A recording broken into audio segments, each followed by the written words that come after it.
Yes, again, alright mga minamahal, Alicia ninyo, nagbabalik muli para sa ating panibagong video. So, hindi ba kayo nagtataka?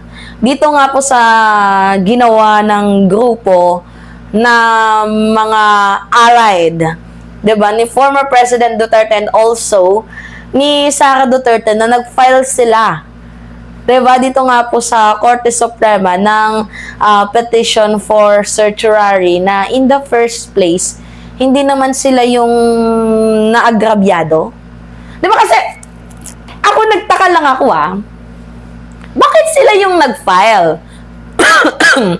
Unang-una, hindi sila kasama sa legal team ni Sara Duterte, yung sa 16. Maintindihan ko pa kung si Michael Poa or yung 16 na abogado yung magpa-file, 'di ba? Nang sinasabi nilang petition for certiorari para merong mahingi silang temporary restraining order dahil hindi na naman daw po nasunod or grave abuse of power ang ginawa ng House Justice Committee. Maintindihan ko pa siguro kung yung lawyer ni Sara Duterte ang nag-filed or mismong si Sara Duterte, maintindihan ko pa.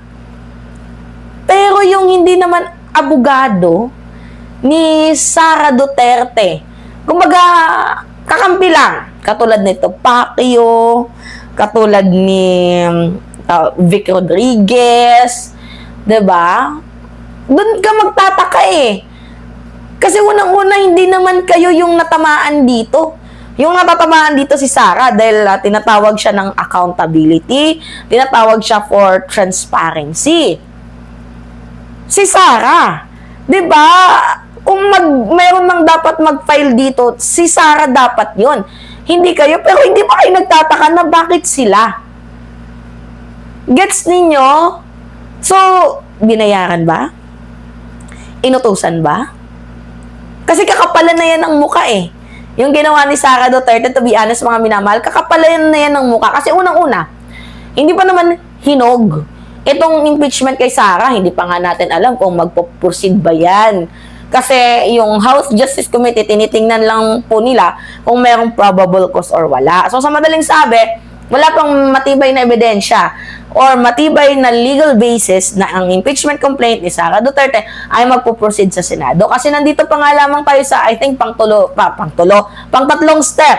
Sufficient in form, sufficient in substance, sufficient in ground. Tapos titingnan kung may probable cause or wala. Ngayon, tinitingnan kung merong probable cause. Kaso hindi pa naman nagde-decide ang House Justice Committee.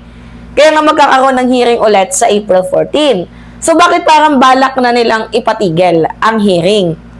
Hindi pa naman sinasabi ng House Justice Committee na itong hearing na to, magpuproceed na to sa Senado. Kasi hindi pa nga luto Di ba kaya nga hini-hearing para ma-heard out ang defense, di ba, ni Vice President Sara Duterte.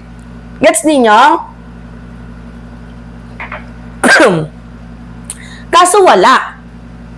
Mga minamahal, itong si Sara Duterte, inutusan ata yung kanyang abogadong mga supporters. Siguro pinangatuan nata ng pwesto no? Si Pacquiao, sige dito meron kang pwesto. Si Rodriguez, sige dito ka, meron kang pwesto, senador ka. Oo, diba? Sino pa ba yung mga kasamahan nilang nag-file dyan? Nakalimutan ko na yung iba kasi hindi naman sikat. Sila Jimmy Bundok, pinangakuan ng slot ata. Kasi sila yung mga nag-audition na maging senador, diba?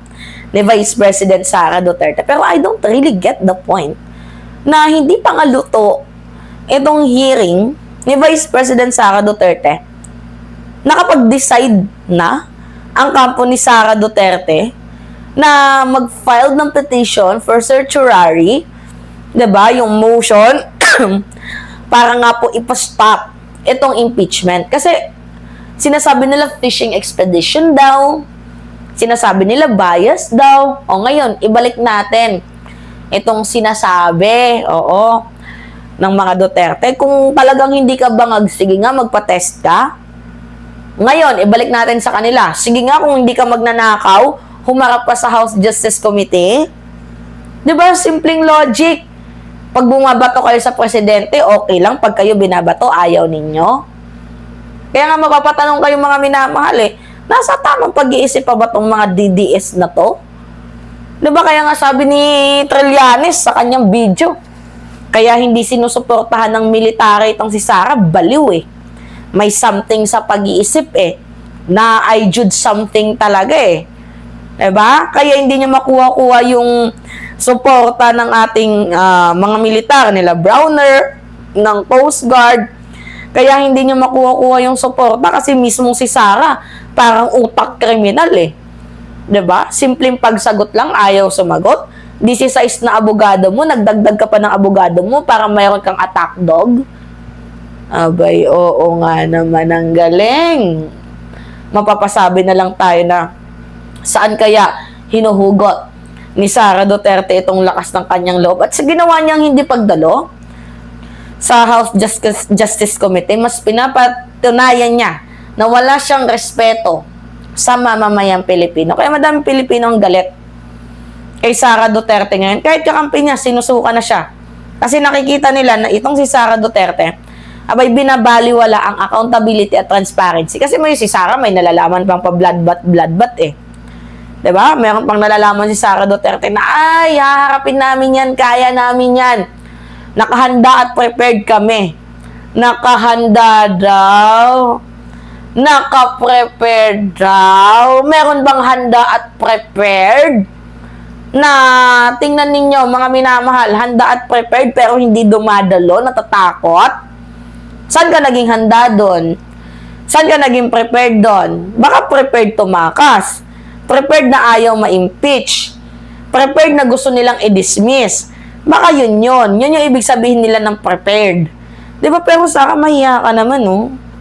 Yung mga inuutusan mo, katulad nila Tupaki, wala namang naipapanalong kaso. Pinapaasa mo lang dyan sa senatorial slate mo. Dahil si Tupaki, alam naman natin, nag-oath yan. Oo, sa PDP. So, mukhang mayroon natang balak na tumakbo. And also, itong si Vic Rodriguez, ganun din. Mayroon din balak tumakbo. So, halata malala. Diba? Well, anyway, anong magagawa natin? Eh, yan yung trip nila sa buhay. Pagbigyan. Sige, tingnan na lang natin kung ano yung magiging decision dyan ng Supreme Court. Anyway, pahingi lang po ako ng comments, likes, and share.